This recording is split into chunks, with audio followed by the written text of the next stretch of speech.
You remembered at the beginning. Okay, progress for me. Yay. All right.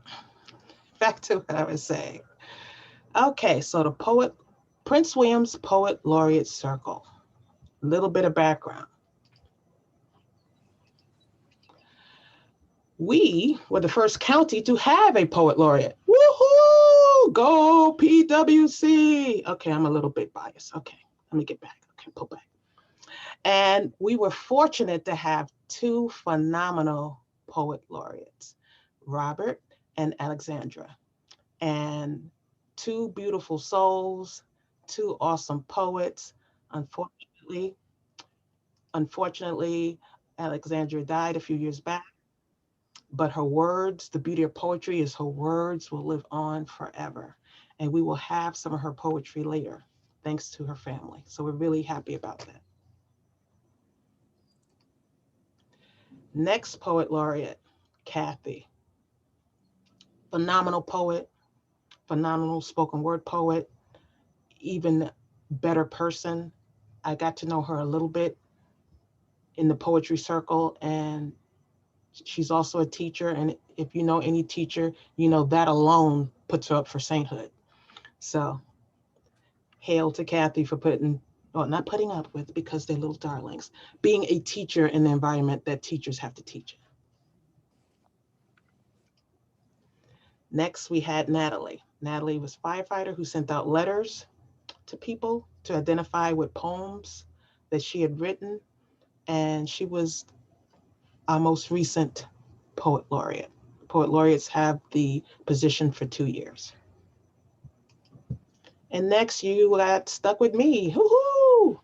So I will be here with you till 2022.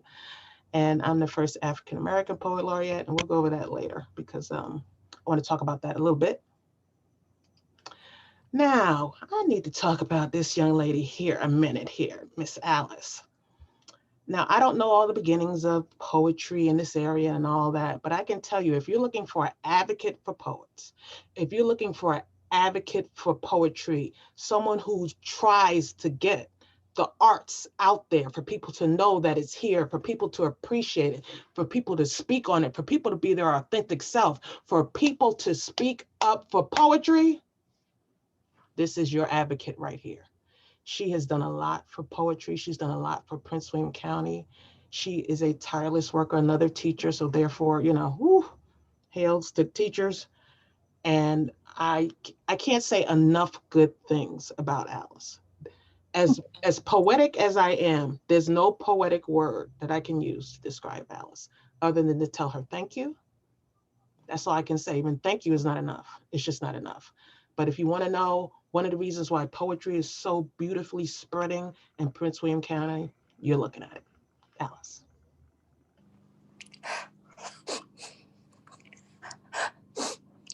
So, with that being said, that's my buddy. And I believe in giving people flowers when they're here. Tell people how great they are when they're gone. Tell them how great they are when they're here. So, she didn't know I was going to do that. I had to surprise her. People don't tell her enough. They don't. So, with that being said, I won't call on her just yet. I'm going to let Paulette be our starting poet. Yes, Paulette. She is going to come down and grace us with her poetry. The thing I love about poetry is the blessing of, even though I can't be in a room with you guys, seeing you guys and the people on Facebook Live, and it'll later be on YouTube, to know that Prince William County is in superb hands. Poetry is in beautiful hands. So let's get this started. Paulette? Thank you. Good evening, everyone. This is the second time Kim asked me to participate in the poetry reading, and the first time I did, I actually wrote a haiku, which is not my thing, it's her thing. And when she reads her haiku, you'll see what I mean. They're so energetic, so dynamic, it almost makes you want to get up and dance. But this time again, I actually wrote another haiku, so I'm going to start with that, and then I have, after that, a poem that I wrote in my Jamaican patois language. And then for those of you who don't understand, I have it in English. So that's my preview. So my haiku. Ideas sprang forth like rivers overflowing. The mind is unplugged. And then the other one is called Better. I know all the time talking is best, Sometimes it's better to be quiet and go on with your business. And you might say, when is that? Well, when you don't have nothing good to say, when what you say not help nobody, not a single soul, keep quiet and listen, man. Or as we say in Jamaica, hold your tongue. Talking is overrated. The tongue is like a knife. It can cut people down. Sometimes silence is better. So in English, it's better. It's not all the time that talking is best, Sometimes it's better to keep quiet and go on with your business. And you might say, when is that? Well, when you have nothing good to say, and when what you say is not helpful to anyone, be quiet, listen. Or as they say in Jamaica, hold your tongue. Talking is overrated. The tongue is like a knife. It can cut people down. Sometimes silence is better. Thank you. Wow. Thank you. I didn't mean to go back to a time when I could talk to my grandfather, so I understood you quite well.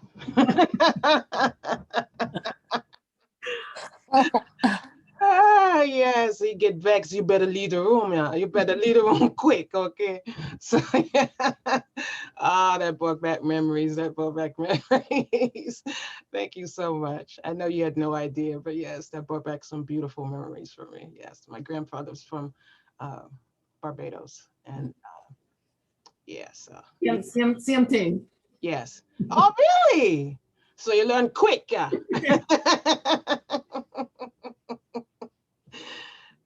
You know that look and that tone and that quality. So thank you so much. Thank you, thank you, thank you. All right, I'm going to bring up Miss Alice now to grace us with some words. Alice, you ready? I'm technically disadvantaged. Let me try this, okay? Just a second. Okay, you probably can't see me, but here I go. Okay, pretend. Everyone hears poems differently. I hope my memories will help you have a lovely trip backwards as I shoulder my mirror. On this gorgeous April day, I would like to speak about my mom, bringing Mother's Day a little early. My mother's hope that her children would live to serve others is still flooding my veins. My mom never thought of life, even when in her 90s, as a waiting room. Her vigor and spiritual resiliency was incredibly infectious. Streaming is a big buzzword right now, and though I have no idea how to use it on my 48-inch screen, I'm totally immersed in its soothing waters while awake and when I dip into my dreams. The other day, when searching for just the right word, Mom's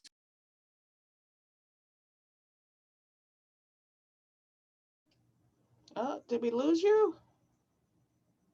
We did, we did. All right, let's hope she comes back in.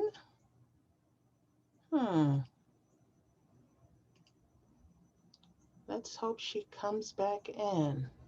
Okay, while we're waiting for Alice to come back in, some poets could not make it personally, and we have video. So I'm gonna go to the video and hope in the meantime, she will pop back in.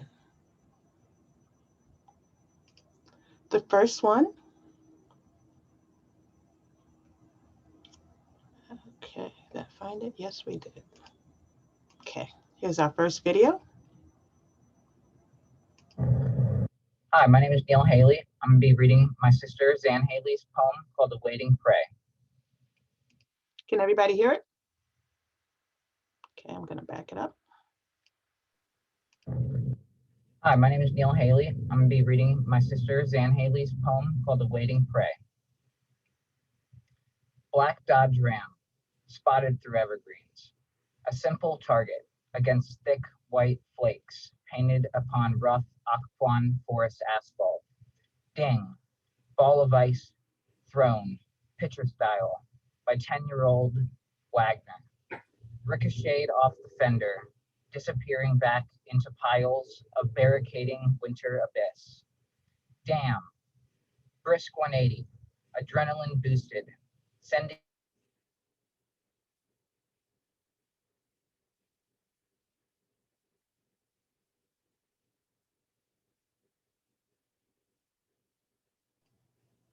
All right, thank you.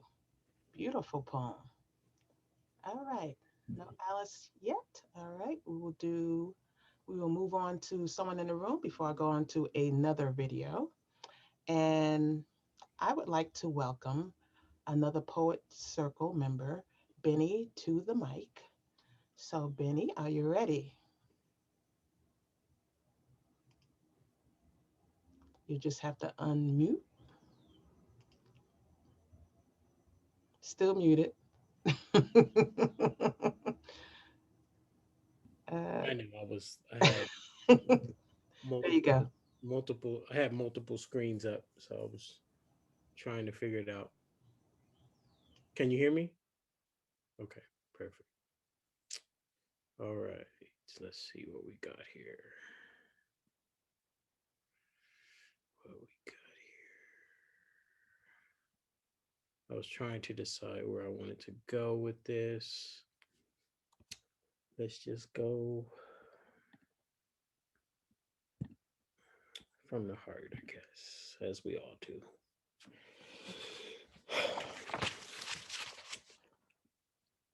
I always thought babies came from dancing. I owned every color of corduroy pants. They called me Firestarter. I ran the fastest on our street. I had the biggest afro. I knew all the latest dances from the WAP to the Cabbage Patch. I had game at football. My new Pumas were hand-me-downs, but they were still fresh. I saw Beat Street 6 times, Electric Boogaloo twice, and knew every word by LL Cool J, my radio. I refereed every fight I instigated. I went to school with bloods that stapled cuffs into their khakis. I thought everybody had a coffee can full of cooking oil on their stovetop. I thought America was Al Green slapping us with his whales under a velvet love painting. I thought all little girls wore too tight ponytails with greasy sideburns. I thought everybody had ashy knees and played hide and seek under streetlights using green utility boxes for home base. I thought I could go to the Olympics for kickball. I just knew everybody ate blow pops with a pickle juice stuck into a plastic bag to create some sour sweet juice. I thought we all could sing and dance. I just knew everybody thought Isaac Hayes looked like Santa Claus. My favorite Kool-Aid was the red kind. I thought everybody's pastor had a perm. I thought all little boys liked the little light-skinned girl with good hair. I thought all friends came with a Lego set, a Transformer, and a G.I. Joe figurine. I thought everybody put Lowry seasoning salt on popcorn. I thought this was America. This is a place where it is a living body, where the pulse beat is human. Prayers are coin tosses, a gamble for your own good, a quick score, a come up. This place has a metric sun, bringing order to chaos, moon to mouth resuscitation. Imagine this world slowed down so you could see the clouds become rain. We come from a place where the world starts over. The dolls have straight hair braided in cornrows. Mothers evolve in this space. Fathers invent new. The wheels come with the essence of swagger and fire. The churches are old. The white t-shirt is crisp. The hustle is American. What we covet connects us. It shades us with liquor store signs and cigarette ashes. The lyrics in this place rhyme. They come from brevity. This place is infested with dice games, crying fiction over broken dawns. This is a dusk only for you. It's a building that mends and bends your thinking. In this place, anything is everything. Last is a dance step. Having is accomplishing. There's a neo-bop in the step of the people. They want what the sun owes them now and for forever. This place writes poems. It starts and finishes riots. It cries beads that dangle from new minds. This place is Dogon mythology, mud cloths, and incense smoke. This place is retroactive, insisted, volatile, the whole, the half. This place cuts, then slices, leaves backs, heavy, embracing triumph. It lets children dream. It's old and young, pure to the taste of divinity. This place listens to what it hears, but it doesn't hear all the time. It's a mirror, a one-way mirror, a mirror or a window into the other side, a gateway passed through time and time again. I always thought I could go to the Olympics for kickball. I just knew everybody thought Isaac Hayes looked just like Santa Claus. I refereed every fight I instigated. I thought this was America.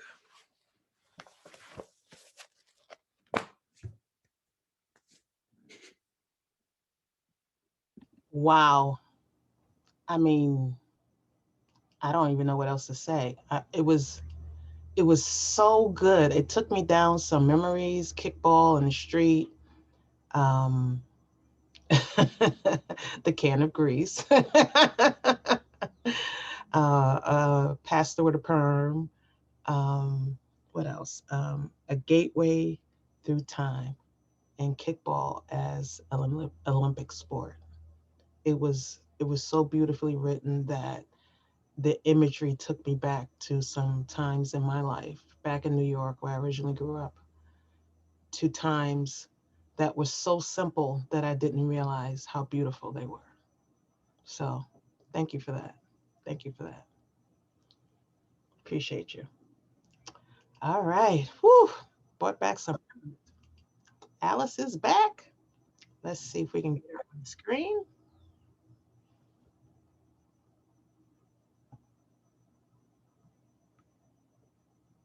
While we're waiting for Alice to come in, when you're writing for imagery, write from the heart, because when you write from the heart, we can see it. Sometimes people add so much to their writing because they're trying to be like somebody else. But if you be you, nothing like beautiful you, nothing. Kim, can you hear me? I can hear you now. Perfect.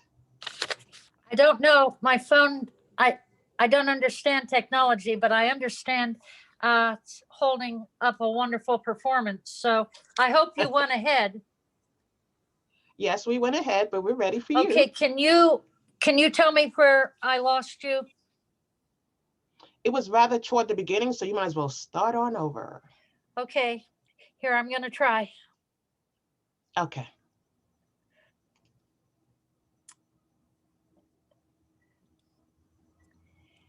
Did you hear everyone hears poems differently? Don't remember. Okay, here I go. Okay. Everyone hears poems differently. I hope my memories will help you have a lovely trip backwards as I shoulder my mirror. On this gorgeous April day, I would like to speak about my mom, bringing Mother's Day a little early. My mother's hope that her children would live to serve others is still flooding my veins. My mother never thought of life, even when in her 90s, as a waiting room. Her vigor and spiritual resiliency was incredibly infectious. Streaming is a big buzzword right now, and though I have no idea how to use it on my 48-inch screen, I'm totally immersed in its soothing waters while awake and when I dip into my dreams. The other day, when searching for just the right word, Mom's voice echoed, and I hazily heard. On 30th Street in Arlington, my parents were always searching for jawbreaker words. We had several dictionaries, and some of my most colorful memories include their use. Like just the other day, I was trying to change the words to memory. You might remember a song from Cats, the musical. In searching for one particular rhyming word, I knew just what to do: get Dad's rhyming dictionary. This tattered red volume is a heritage piece that I treasure like some do a love letter or grandma's diamond ring. I can almost hear Dad turning the pages while looking for a perfect blending word for one of his often hilarious poems. Am I still with you? Am I still with you? Yes. My mom had a huge dictionary on a stand in her sewing room office. We knew she was using it when her Smith Corona stopped momentarily. She loved etymology, and the history of a word in that dictionary even included the year the word came into use in English. My big sister Zan inherited this tome, and she used it to write more than 30 books. Then there was the other use of the dictionary, which I remember most of all. My dad was a wordsmith, and he spared the rod but taught the child. His method of punishment for most infractions was to use his argosy of words to give us a list, often as many as 10 words to define and use in a sentence. We had our own Webster's upstairs. We climbed, sometimes pounding those stairs to our rooms, and we could come back down when the task was finished. Of course, an extra part of this punishment plan included an apology to my mom. That was more difficult for me than defining the new words, for pride was well entrenched in my personality way before the new vocabulary and reluctant tears. Today, dictionaries are part of the internet and are probably part of almost every home because of our cell phones. But I still peruse the pages of my vintage volumes, Mom, and sometimes even come to the word I was looking for in the first place. Beautiful. Looking down at my age blessed fingers and the purple lines on my hands, I think of the many times when Mom's joints weakly met her demands. She had long years of arthritis, but rarely heard her complain. Her lovely hands kept working, though often filled with pain. My mother's hands, they baked, they sewed, they knit, they made grow. While gardening, they often soothed by teaching Bible stories full of sweet truths. They struggled, they pinned, they braided, they helped win. They explained, they cooked, they helped read great chosen books. They wrote, they carried, they drove, they made merry. They scrubbed, they scoured, they caressed, they empowered. They prayed, they typed, they hauled, they made right, they kneaded, they pressed, they clapped, they did their best. They heartened, they held, they not resting turned out gold. But most importantly, when I was in many times of need, they gave and gave, giving to me. Mom, I cherished your hands. Love, Alice. Wow.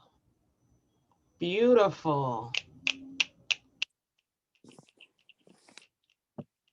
Thank you so much. That was absolutely beautiful. I was walking with you in the kitchen, getting the punishment. I, like you, developed the stubborn gene that was prevalent in my family. My father was also big on speeches, and we all would complain, just like, I'd rather get hit. That sounds ridiculous. Just spank me. Don't give me the speech. And it'd be like, okay, you're getting full speech. Full speech was like, oh. So you sit there and you listen, you're like, and you better be listening because, you know, retired Lieutenant Colonel is speaking. And, you know, we sit there and we'd be like, yes, yep. So we know. And so, yeah, I got the stubborn gene hard from dad and creativity gene hard from mom and made it my own. And then passed it on to mine. So you know how the circle goes. But thank you. That was beautiful. Beautiful. Okay, so I'm gonna do a video next because I shall forget if I don't. A couple of poets were not able to make it, so they sent their videos.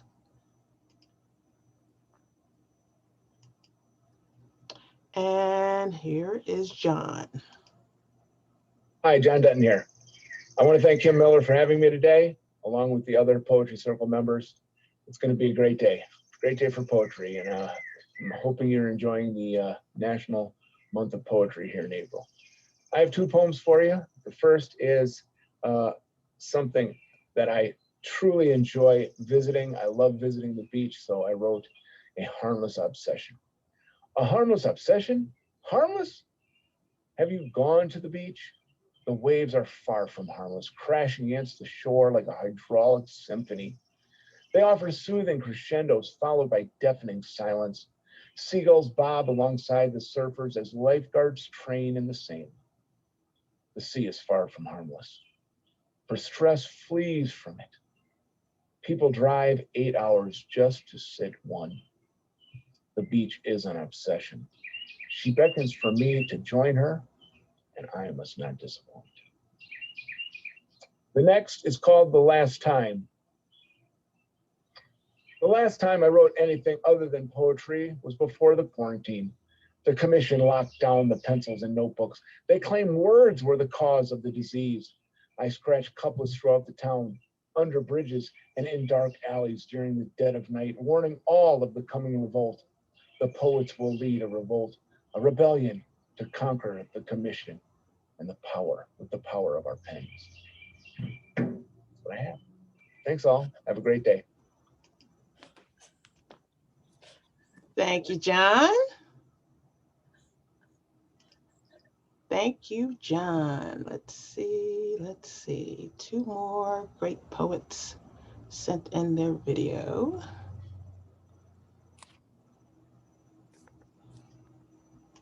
Give me a second.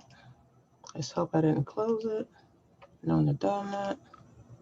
Oh, here we go.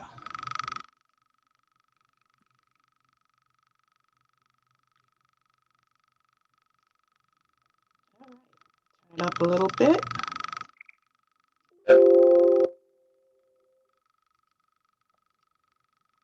Hi, my name is Brittany Roddy, and I will be reading a poem called Job 38. It's from a series of short poems that are inspired by different chapters of the Bible. This happens to be my favorite chapter of the Bible, so I hope you enjoy this reading.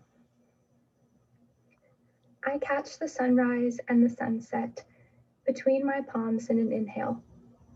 Measure the length of yesterday as it collides with tomorrow, oceans lining themselves up over my lap. Yes, I own the silver key to the safe where every snowflake whispers its unique arrangement of diamonds. I assign the storm its battle formation, dress myself in the whole glowing fury. With diligence, my shoulders secure the cornerstone of the world. The collage of constellations above harmonizes with my will, and I am conductor of a trembling universe. The sea doesn't dare cross my cheeks, veiled in the sky's chalk beauty, so that the typhoon pounds, but never breaks the thin facade into reality. And the dawn might paint 1,000 hopes, but they are my masterpiece, a nightmare slayer in watercolor disguise. Yes, I oversee every paint stroke slash, the wicked bleed. Yes, I have paraded at Satan's door. It is I who built his kingdom. I boast the crown of wisdom that is estranged from time. His shadows may play hide and seek within their castle walls. I will always win. But child, I hear you. Thanks. All right, we have, and our last one is, we have one more.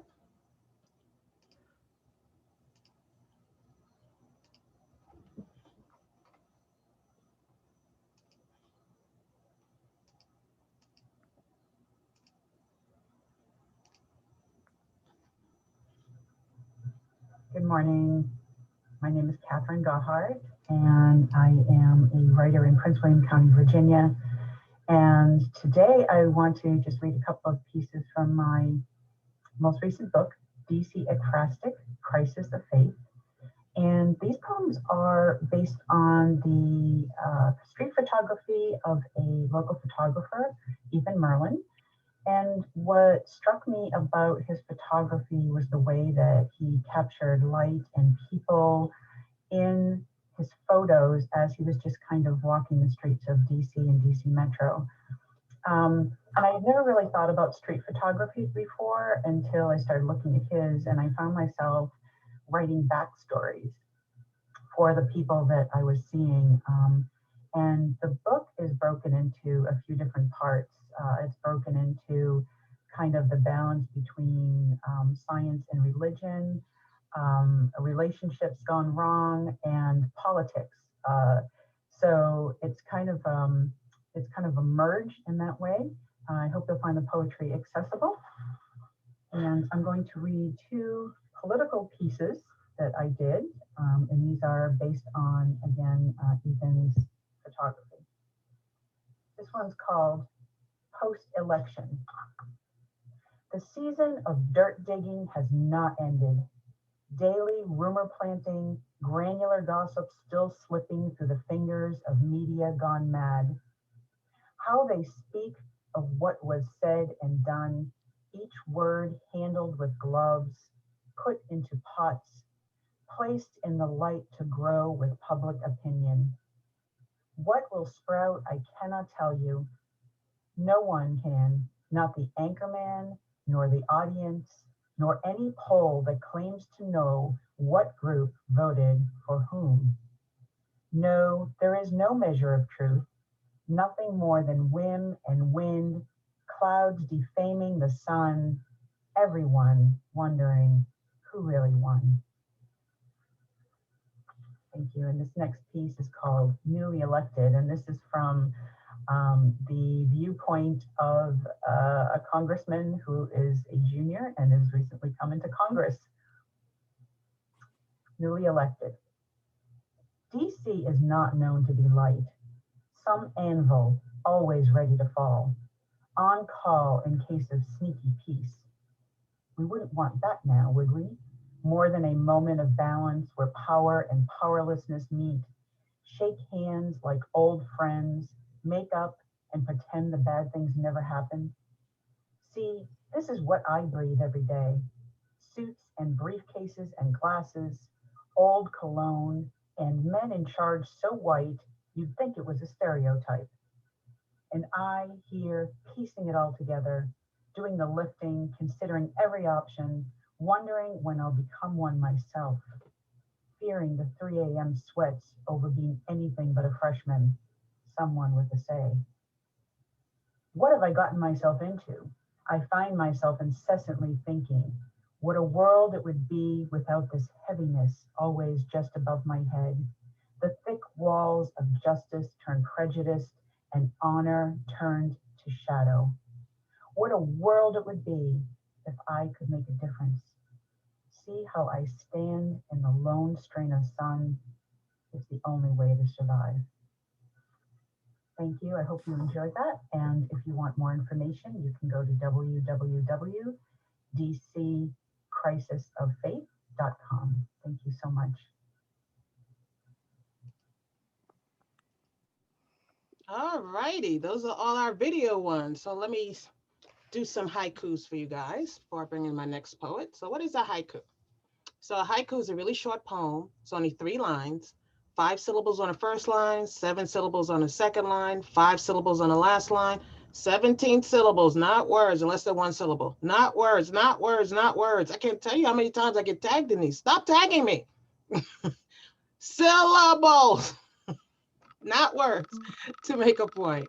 It started in Japan only in Nature and Flowers. The other countries switched it up. They didn't mind the 575 setup, but they didn't want to write just on Nature and Flowers. It's technically called the Senryu. We don't really use the word technically, even though we should.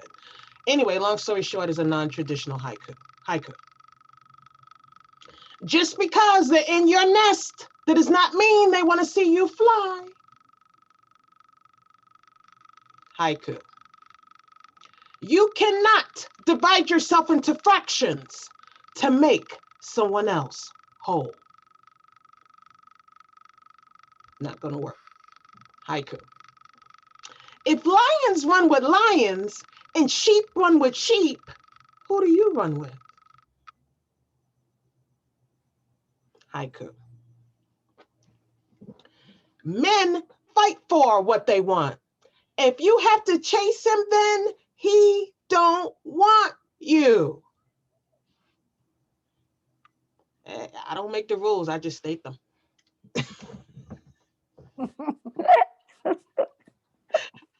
Haiku. Don't blame the messenger. Haiku. Math ain't hard. Division can multiply hate if you add ignorance. Haiku. Get counseling. Your mate is not your therapist. They're your victim.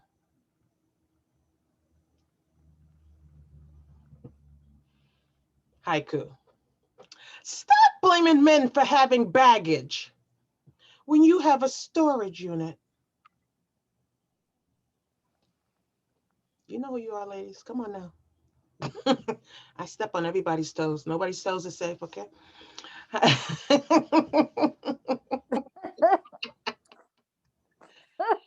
Haiku. Sorry, hey, it's only fair. You know, it's only fair. Let's see. Haiku. Stop talking about cutting people off. You know your knife ain't that sharp. Come on now. You've been saying that saying for a long time. I'm gonna cut so-and-so off. 2 years later, I'm gonna cut so-and-so off. Clearly, your knife needs some sharpening. Just saying. Okay, anyway, moving on. So I'm gonna bring up a poet laureate for Prince William County. She is a phenomenal person. Kathy, are you ready? All right. Hi, everybody. This is a lot of fun. Glad to be here with everybody. I'm going to read a poem called Gypsy Woman. She was a sort of gypsy, my mom, wore broom skirts and bangles on her wrists, waist-length hair splayed out as she spun. With her, I learned to sing into one end of a jump rope, Stevie Nicks' throaty voice, a melodic undercurrent. There were other nights, though, when she'd go out to dance, pause for a drink, wipe one palm face down on the smooth polish of the bar. On those nights, I sang by myself, played her Rumors album, the one with ponytailed Mick reaching out to hold Stevie's hand, both of them young and beautiful. She wanders the universe now, knows more than she did before. I see her riding the tail of a comet, young and beautiful again, her skirts billowing, her bracelets bangling, her hair splayed out behind her, singing with me again somehow. For all the times I sang alone.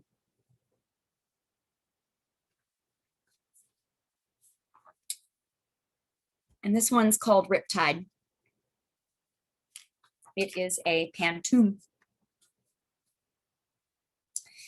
Imagine sleeping in your bed, cool blue walls morph in darkness, waves crash down upon your head, Undertow hobbles no longer harmless. Cool blue walls morphed in darkness, rip current pulls, shore ever distant. Undertow hobbles no longer harmless, pointless kicks, tired limbs, hoarse yells. Rip current pulls, shore ever distant, eyes open without sight, pointless kicks, tired limbs, hoarse yells. Muscle memory lends death more might. Eyes open without sight, body flips, cartwheels, flails, muscle memory lends death more might. If instead you could remember not to fight. Body flips, cartwheels, flails, underwater screams, swallow sea. If instead you could remember not to fight, piercing pain where breath should be. Underwater screams, swallow sea, waves crash down upon your head. Piercing pain where breath should be. Imagine sleeping, then you're dead. Thank you. Both of these are in my book, Pieces. Wow, thank you. Powerful poetry.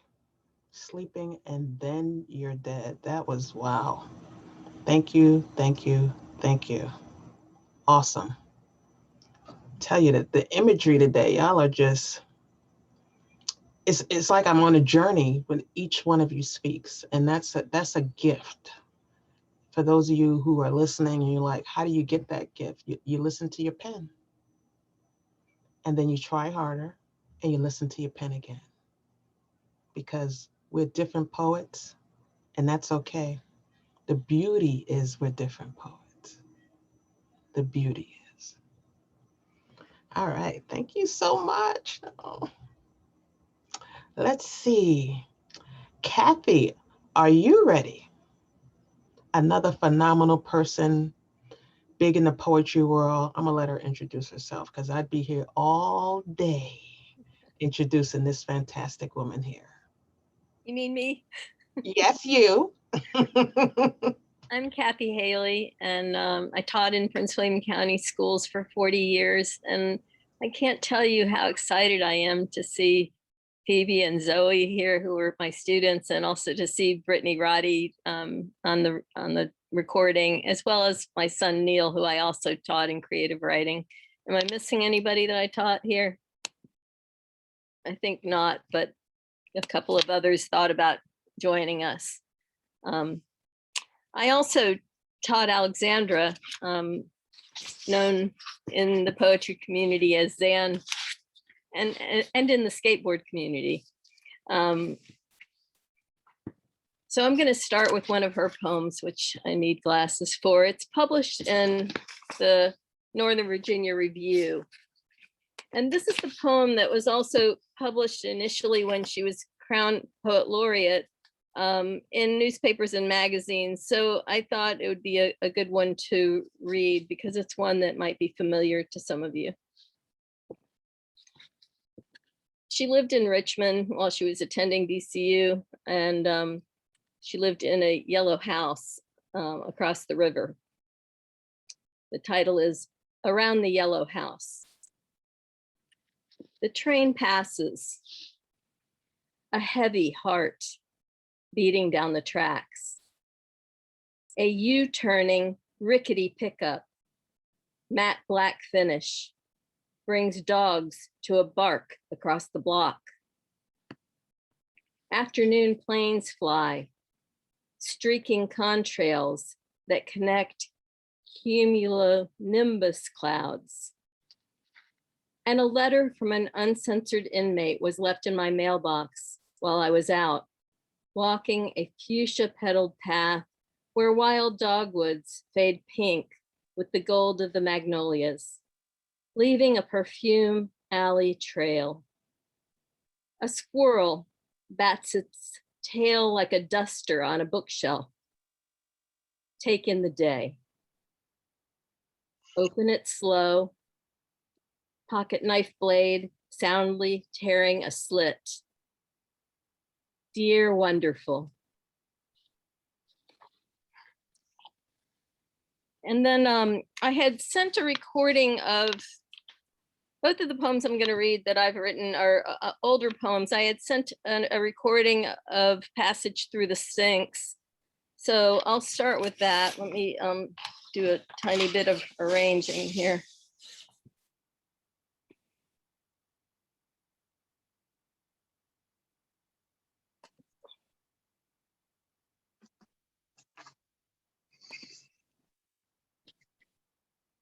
So this one is based on an experience in Great Smoky Mountains National Park.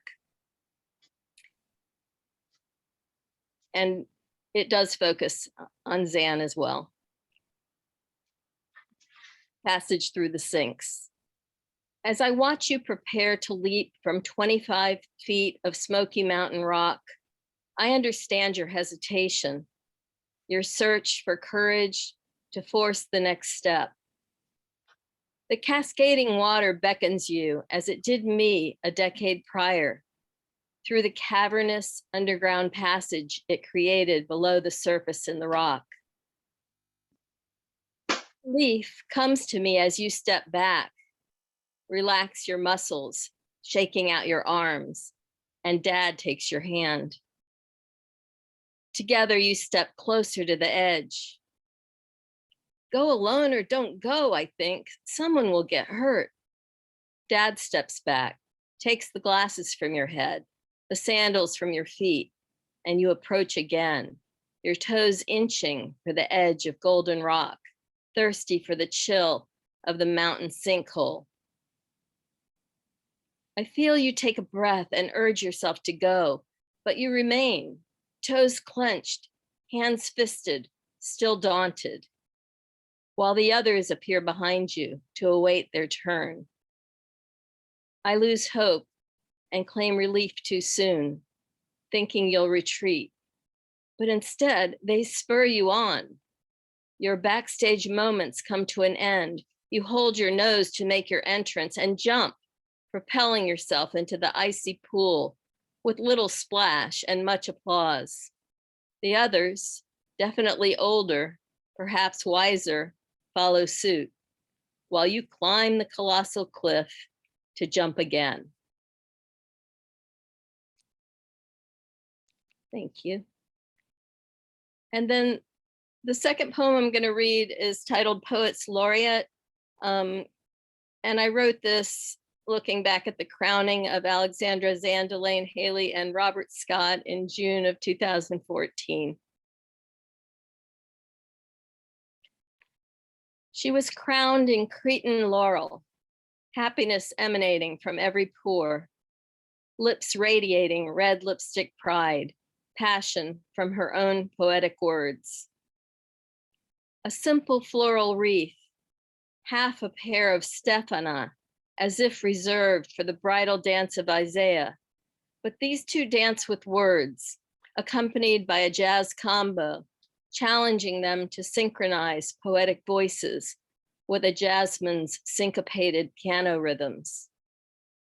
Like dance partners, they try to synthesize separate melodies into one, challenging personal rhythms. Their crowning ceremony, a partnership in poetry. An alliance of words pared down, words drawn out, words extracted from intimate moments, words elevated to the universal, words inspiring more words. Thank you. Beautiful, beautiful, beautiful. Thank you. There is one Greek word in the poem, Stephana, which looks like the laurel wreath, but it's something used in Orthodox church weddings, Greek Orthodox, other cultures. Both people in the marriage wear them. They're connected by a ribbon, and you dance 3 times around the altar, and that's sort of the finale of your being married. Beautiful. Wow. I'm learning something today. Thank you. So this was not a marriage, just a marriage of words and poetry. Gotcha. Clarification. But it resembled that to me.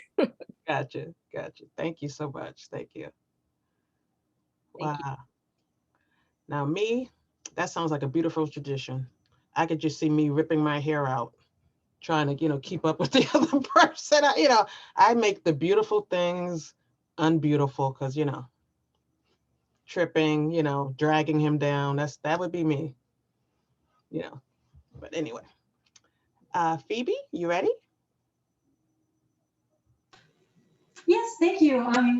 And yeah, thank you to Kim for organizing this. I don't think there's a better way to spend a Sunday evening than reading poetry and listening to poetry. And Kathy, I did want to say you did miss someone on this call who you've taught. I mean, of course, bound to miss one. And Chris Heaton's on this call. I'm not sure if you saw him, but I'm pretty sure you taught him in some capacity. Alrighty, so I'm gonna read, so I wrote a short chapbook inspired by macarons, which they're the French dessert cookie, basically. It was just like, I was really focused on it. It was kind of like my project for a while. So there are 14 poems, but we're gonna read about 5 or 6. And again, these are inspired by macarons, the French cookie dessert. It is what it sounds like. Alrighty, I'm gonna pull this up. Okay.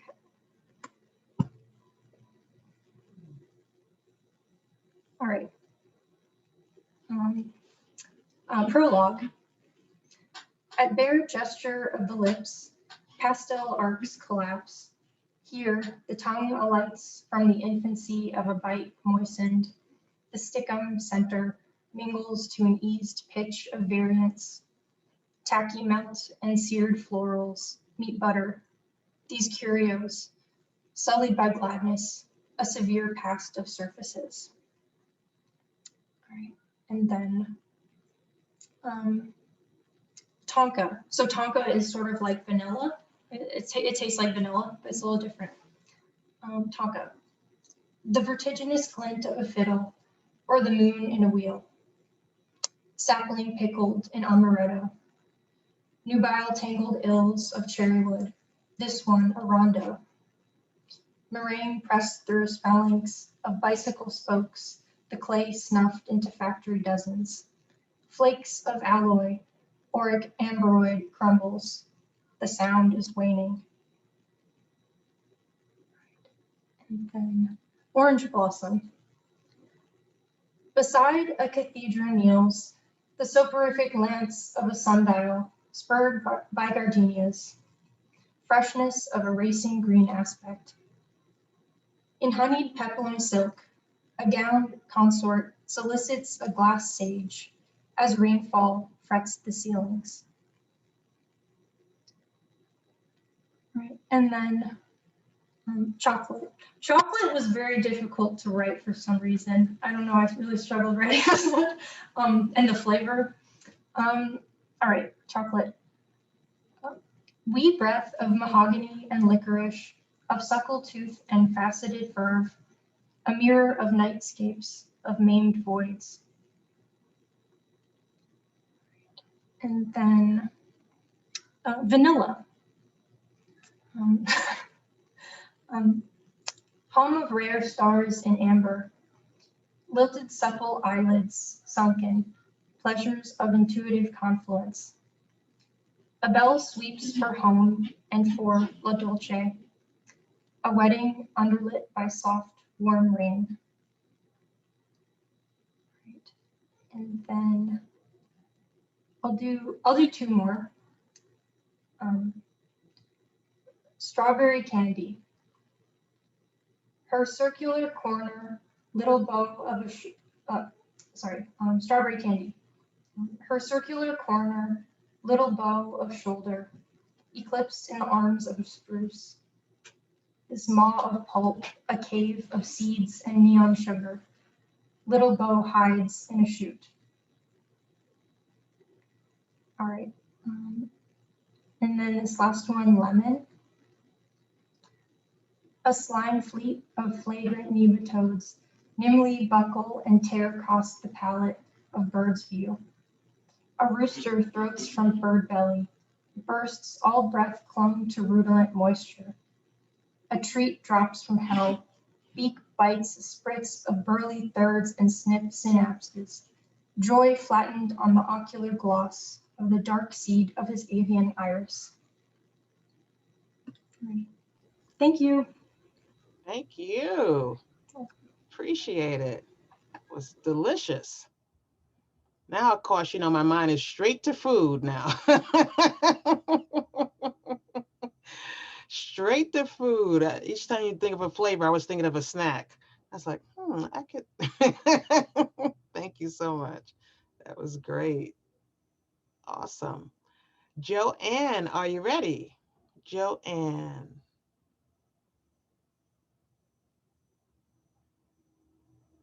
You'll have to unmute.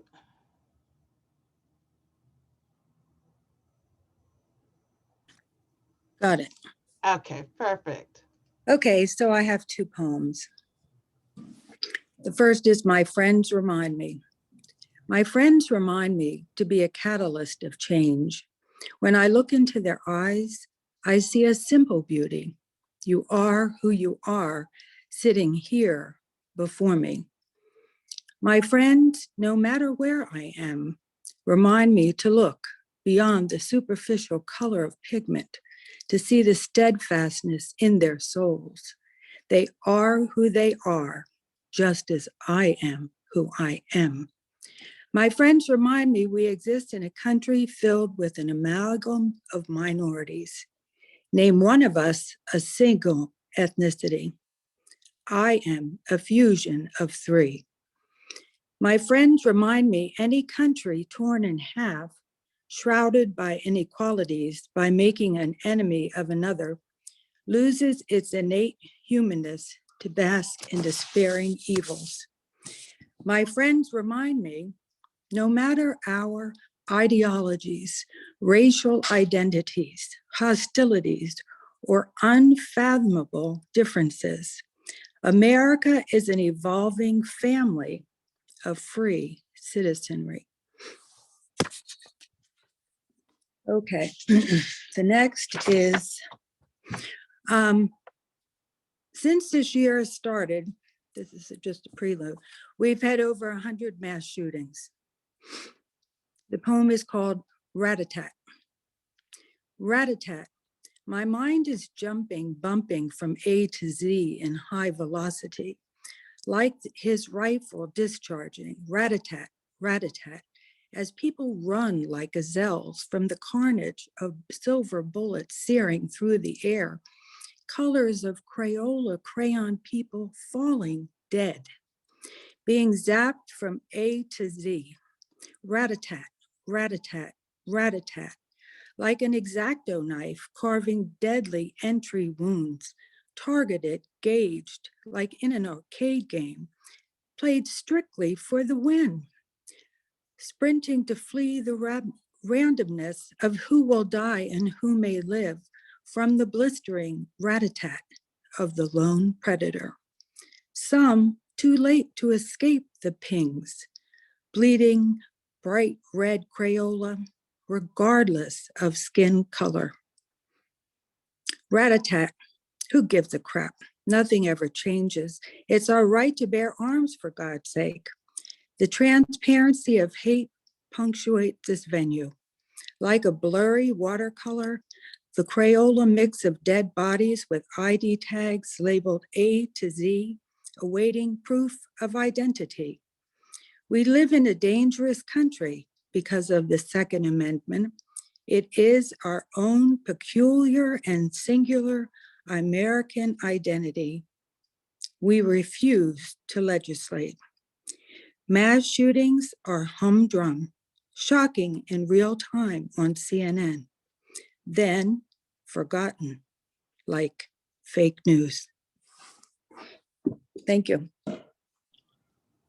Wow, wow. Thank you so much, Joanne. Those were so profound. And, you know, the mass shooting, that is something I could just preach on for the next 2 years. But it's one of those situations that, especially for anyone who has lived, has the possibility of that situation. Nobody is exempt. There's not a person who can say that couldn't have been me. All of us could have been that person, or it could have been our family member or someone we knew. And that poem just brings it really close to home. It's not that we didn't know it, but that's such a beautifully written poem that sums it up and just sits it in our lap. And for people who want to, sidestep it, it really brings it home. So I really appreciate your pen. Thank you.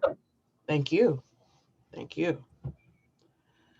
Okay, so I guess I'll do a couple of poems too, but I'm gonna start off with a haiku because her poem reminded me of one of my haikus. So, haiku. Racism is not a solution to pain. Don't bleed on those who didn't cut you.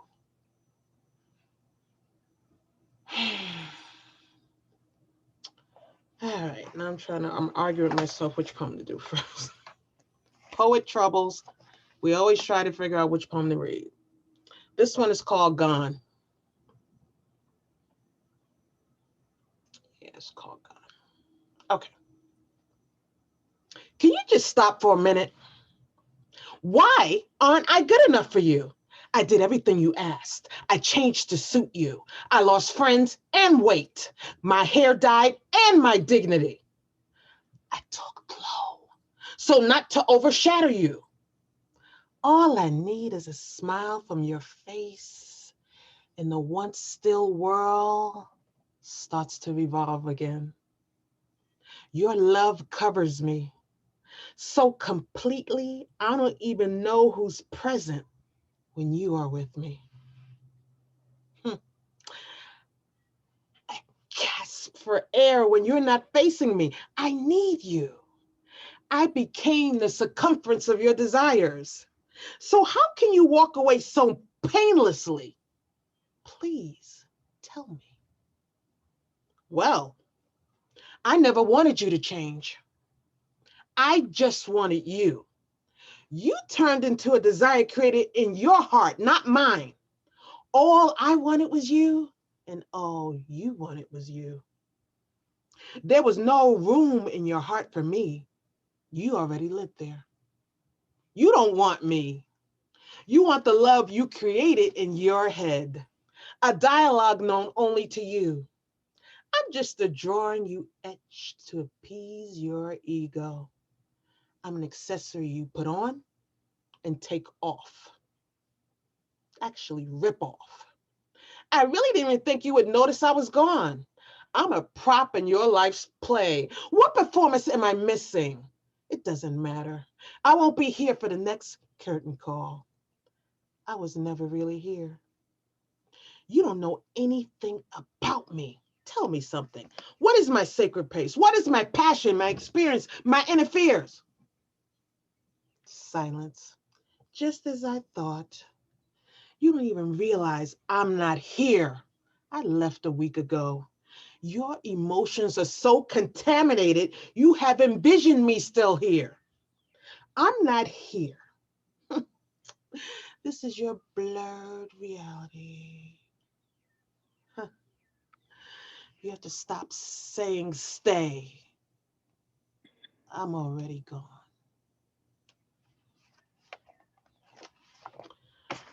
All right. Next one is called The System.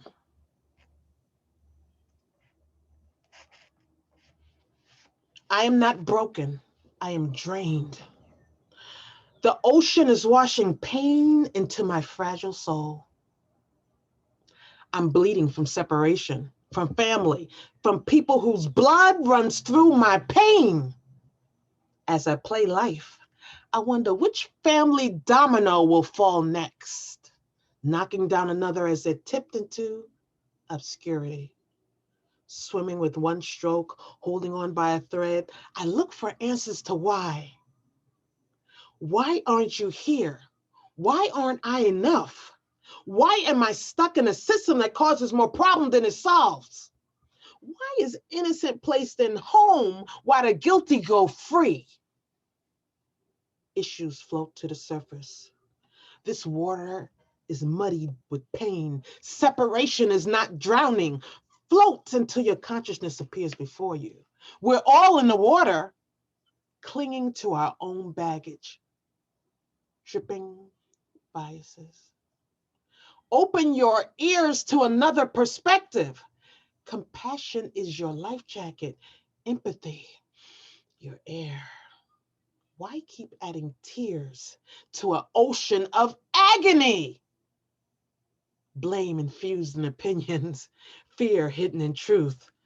I feel invisible. I live in between their blinks, hidden from view. My family was broken pieces. It's still a family. Division does not subtract love. No more shame. No more silent truths. No more hiding. Secrets can't hide. Every drop of truth should feel like a hug and taste like promises. Don't add seasoning. Truth is best served raw with a side of integrity. They could not rescue you. They can't even swim themselves. So, I'm gonna end with a couple of haiku, because those were kind of heavy. Haiku. It's okay to be scared. Do it anyway. Scared people succeed too. Haiku. Please recognize your accomplishments or you will label them failures. Haiku. There's no such thing as the right time, but there is a time you make right. And finally, haiku. They thought they broke you, but you're a glow stick. They just exposed your light.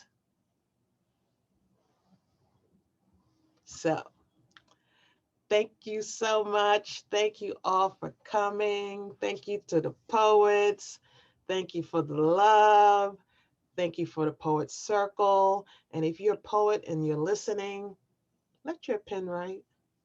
It won't make everybody happy. Poetry never was, by the way. It's supposed to make everybody happy. If everybody loves you, you don't love you.